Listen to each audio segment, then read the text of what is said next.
¿Viniste buscando un resumen posta? Estás en el lugar indicado. Si te quedas en este video, en 5 minutos vamos a tratar de explicarte la diferencia entre el poder constituyente originario y el derivado.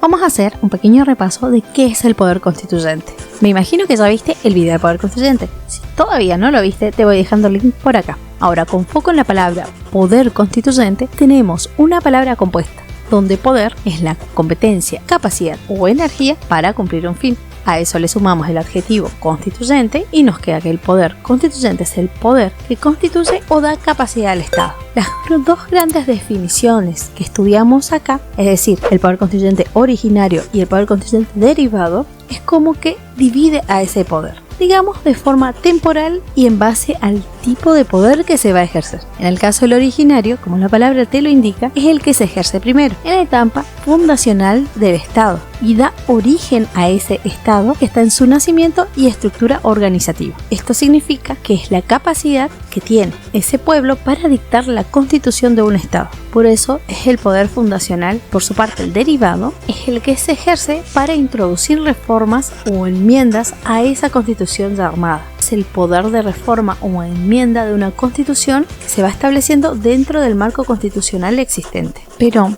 ¿quién ejerce realmente esos poderes? ¿Quién tiene la titularidad? En el caso del poder constituyente originario, se dice que tiene como titular natural al pueblo o la sociedad, porque como en ese momento no existe una forma predeterminada, que no hay una forma política concreta para la sociedad que funda ese Estado, por eso es esa comunidad la que debe elegir la de su preferencia. Y todo esto ocurre para darle legitimidad, o sea, legalidad, al ejercicio de ese poder constituyente originario que están haciendo.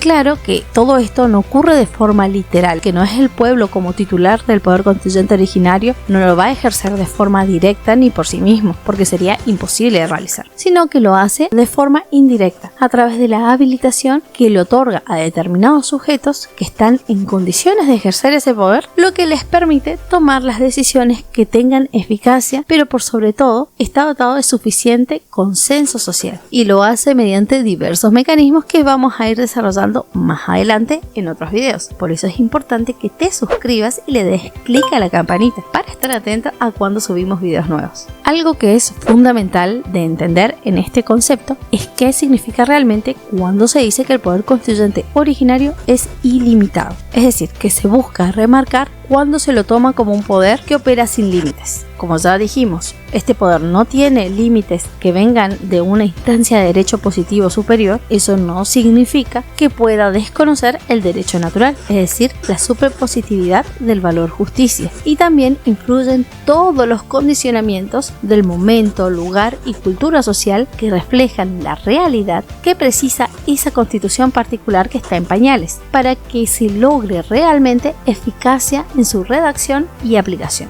En el caso del poder constituyente derivado, ese poder se encuentra totalmente limitado por todas las normas y procedimientos que están establecidos en la propia Constitución y se ejerce con el fin de que se introduzcan modificaciones o actualizaciones en ese texto constitucional, pero que no alteren su estructura fundamental. Por eso esos límites se basan en dos razones principales. Por un lado, para su reforma es la propia Constitución la que va a señalar quién tiene competencia para introducir las modificaciones, es decir, que no puede ser cualquier órgano que introduzca modificaciones, sino que hay un procedimiento que se tiene que seguir. Por otra parte, en caso de que, como ocurre en el constitucionalismo moderno de muchas regiones, hay tratados internacionales que están incorporados al ordenamiento interno con anterioridad a la reforma, y esos tratados a veces impiden que posteriormente el derecho interno que se está modificando incluya ciertos contenidos que pueden resultar incompatibles con los principios fundamentales de orden superior, como por ejemplo establecer la pena de muerte. Vamos a llevar todo esto a un pequeño ejemplo.